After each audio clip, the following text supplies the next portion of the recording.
આદિવાસી વિસ્તારમાં જો શિક્ષણનું આ રીતે જો એક બજારીકરણ થઈ રહેલું હોય તો એ આદિવાસી સમાજ એને સહન કરવામાં નહીં આવે। એક શિક્ષકને બિઝનેસ મોડેલ તરીકે બનાવી રહેલું છે એ અમે આદિવાસી વિસ્તારમાં અમે જરાય સહન કરવામાં નથી।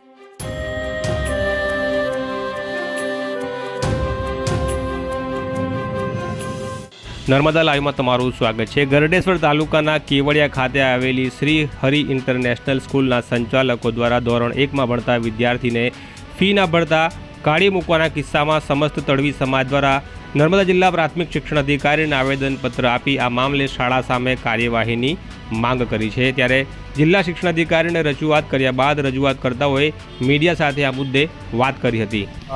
મારા છોકરાનો પહેલા ધોરણમાં ભણતો હતો અને Shri Hari international Kevadia colony public school જે છે ત્યાં આગળ એ પહેલા ધોરણમાં અભ્યાસ કરતો હતો।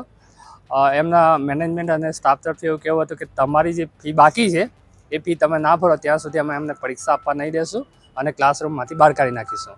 આમ કરીને 18/12/2025ના રોજ આ ઘટના બની કે મને આ બાબતની કોઈ એ લોકોએ જાણ નથી કરી કે તમારા બાળકને અમે કેમ્પસથી બહાર કાઢ્યું છે। બાળક જ્યારે ઘરે આવે છે અને એ રડતું રડતું કહે છે કે ભાઈ પપ્પા મને આ રીતની ત્યાં ટોર્ચર કરવામાં આવ્યું છે અને હવે હું સ્કૂલે નથી જવાનું, ત્યારે અમને આ બધી ખબર પડી। કેટલી ફી એ લોકો લે છે ભણતામાં અને કેટલી ફી બાકી હતી તમારી? એકચ્યુઅલી એ લોકો દરેક ધોરણ પ્રમાણે અલગ અલગ ફી છે આ લોકોની અને મારું બાળક છેલ્લા 3 વર્ષથી શાળામાં ભણે છે અને હું ફી પે કરતો આવ્યો છું। ગયા વર્ષની એમનું કહેવું હતું કે ગયા વર્ષની 5000 જેટલી ફી તમારી બાકી છે, એટલે એ ફી તમે પે કરશો પછી તમારા બાળકને અમે પરીક્ષા આપવા દેશું। હવે અત્યારે તો અમને એવું લાગી રહ્યું છે કે અમારા આદિવાસી સમાજની અંદર જે અમે ટોકન ભાવે આ લોકોને જે જમીનો આપી છે એનો સદંતર દુરુપયોગ કરીને આ લોકો એનું વેપારીકરણ કરી રહ્યા છે અને આવી સંસ્થાઓ અમારા આદિવાસી વિસ્તારમાં જે આવેલી છે એના કારણે સરકાર પોતાની જાહેર સંસ્થાઓ ત્યાં નથી સ્થાપતી આવા લોકોના કારણે, અને એના કારણે આજે અમારા શિક્ષણ પર ભયંકર ખતરો તોડાઈ રહ્યો છે। બિલકુલ, જો સરકારી શાળાઓ પોતાની સારી બનાવે અને એમાં શિક્ષણ સારું હોય તો અમારે આ રીતના પ્રશ્નો ઊભા જ ના થાય। અને બધાને જ ખબર છે કે ભાઈ આદિવાસી વિસ્તાર છે તો ત્યાં રોજગારીની બધી જ તકો ઓછી છે અને તોય છતાં અમારા વિદ્યાર્થીઓ સાથે આવું ગેરવર્તણૂક કરે છે, એટલે એવું લાગે છે કે આ લોકો અમારા જે આદિવાસી વિસ્તારના વિદ્યાર્થીઓ છે એ લોકોને શિક્ષણથી વંચિત કરવાનું કાવતરું આ લોકો કરી રહ્યા છે। અમારી માંગ એક જ છે કે ભાઈ આવી સંસ્થાઓ જ્યારે દેશ અને વિદેશમાંથી આદિવાસીઓના નામ પર કરોડોનું ફંડ લેતી હોય, સ્વામિનારાયણ જેવી સંસ્થાઓ, તો આ સંસ્થાઓ અમારા આદિવાસી બાળકોને, એવા જે બાળકો હોય કે જેની પરિસ્થિતિ ખરાબ છે તો એ લોકોને દત્તક લે અને 5 થી 10% એ લોકો એમની રીતના અમારા બાળકોને ભણાવે એવી અમે માંગ કરીએ છીએ। હવે અડધું વર્ષ થઈ ગયું છે એટલે બાળકને અત્યારે બીજી કોઈ સ્કૂલમાં આપણે મૂકી શકીએ એમ પણ નથી, પણ હું ઈચ્છું કે બાળકને ત્યાં થોડુંક સારું વાતાવરણ આપીને એને ત્યાં જ ભણવા દેવામાં આવે અને ભવિષ્યમાં આવી કોઈ ઘટના ના બને અને બાળક સાથે કોઈ ગેરવર્તણૂક કરવામાં ના આવે એવી અપેક્ષા રાખું છું। એકચ્યુઅલી શિક્ષણ અધિકારીએ કીધું કે ભાઈ તમે જે કંઈ છે એ તમે અરજી અહીં આપી દો, અમે એની એક સમિતિ બનાવીને તપાસ કરીશું અને આ સોમવાર સુધીમાં એની તપાસ થશે અને આવતા સોમવાર એટલે કે 29 તારીખ સુધીમાં અમે જે તે તમને જણાવી દેશું। આ જે ઘટના બની છે શ્રી હરિ ઇન્ટરનેશનલ સ્કૂલ કેવડિયા કોલોનીમાં ઘટના બની હતી, જ્યાં ધોરણ 1માં 2 વિદ્યાર્થીઓ ભણતા હતા। એ વિદ્યાર્થીઓને ચાલુ પરીક્ષામાં એમના શિક્ષક દ્વારા એમને સ્કૂલમાંથી કાઢી નાખવામાં આવ્યા હતા। સ્કૂલ નહીં, સમગ્ર કેમ્પસમાંથી બહાર કાઢી નાખવામાં આવ્યા હતા એમના વાલીઓને જાણ કર્યા વગર। અને પછી અમને એ વાલીઓ દ્વારા જાણ થઈ એટલે અમે ત્યાંના જે મેનેજમેન્ટ હતા, સ્કૂલના મેનેજમેન્ટ અમને મળવા ગયા ત્યારે અમને જાણવા મળ્યું કે ફી ન ભરવાથી આ વિદ્યાર્થીઓને અમે પરીક્ષા આપવા દીધેલી નથી અને એમને કેમ્પસમાંથી અમે બહાર કાઢી દીધેલા। જ્યારે અમે એમને પૂછવામાં આવ્યું કે શું આ અંગે તમે એમના વાલીઓને જાણ કરી હતી, એમને જ્યારે તમે ક્લાસમાંથી બહાર કાઢી મૂક્યા અને પરીક્ષા ના આપવા દીધી, તો એમણે નકારમાં જવાબ આપ્યો કે અમે વાલીઓને આ અંગે કોઈ જાણકારી નથી। એટલે ત્યાર પછી અમે એ સ્કૂલના મેનેજમેન્ટને મળવા ગયા હતા।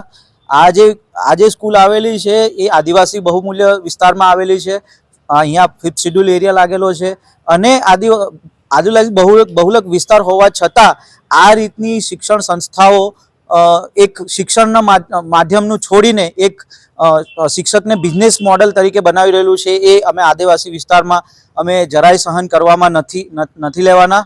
અને જો આવી સંસ્થાઓ આ રીતનું જો કૃત્ય કરશે તો અમે તાળાબંધી કરવાના બી એમાં ભવિષ્યમાં અમારે કરવું પડે તો અમે તૈયાર છીએ। કેમ કે આદિવાસી વિસ્તારમાં જો શિક્ષણનું આ રીતે જો એક બજારીકરણ થઈ રહેલું હોય તો એ આદિવાસી સમાજ એને સહન કરવામાં નહીં આવે. આજે અમે માનનીય જિલ્લા શિક્ષણ અધિકારી શ્રીને આ અંગે રજૂઆત કરવા આવ્યા હતા અને એમના વાલી પણ હાલ અમારી સાથે હાજર છે.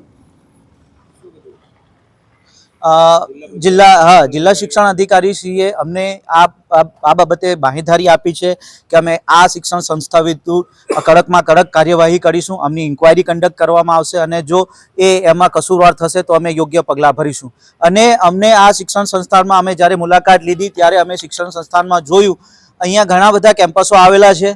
આંગણવાડીથી પ્રાઇમરીથી લઈને કોલેજ સુધીના પણ આવેલા છે અને ઘણા વિદ્યાર્થીઓની ઘણા વાલીઓ આ બાબતે અમને જાણ નથી કરતા, કેમ કે પ્રશાસન દ્વારા એમને પ્રેશર આપવામાં આવે છે કે જો આ રીતના તમે ઉપર સુધી જાણ કરશું તો અમે તમારા વિદ્યાર્થીઓ ઉપર પગલાં લેવશું. એટલે ડરીને પણ અમુક વાલીઓ આ અંગે જાણ નથી કરતા. આ તો સારું છે કે એક વાલીએ અમને જાણ થઈ અને આ અમારા ધ્યાનમાં આવ્યું અને આ અંગે અમારા સમાજ જાગૃત થઈને આજે એ કાર્યવાહી કરવા માટે અમે રજૂઆત કરવામાં આવ્યા છે. આ મુદ્દે નર્મદા જિલ્લા પ્રાથમિક શિક્ષણ અધિકારીની પ્રતિક્રિયા જાણવાનો અમે પ્રયાસ કર્યો, પરંતુ તેઓ વ્યસ્ત હોવાના કારણે મીડિયાને મુલાકાત આપી શક્યા નથી. આ શાળાના જે પ્રિન્સિપાલ સાથે પણ અમને વાત કરી ત્યારે તેમણે કહ્યું કે શાળા ખાનગી હોવાના કારણે ફી ભરવાની હોય તે વાલીને ખબર હોય છે અને આ જે પરીક્ષા છે તે આંતરિક પરીક્ષા હતી, વાર્ષિક પરીક્ષા નહોતી. એક રીતે તેમણે આ વિદ્યાર્થીઓને કાઢી મૂકવાની વાતનું સ્વીકાર કર્યું હતું. આ જ પ્રકારના ન્યૂઝ અને અહેવાલ માટે નર્મદા લાઈવની આ ચેનલ સાથે જોડાયેલા રહેજો.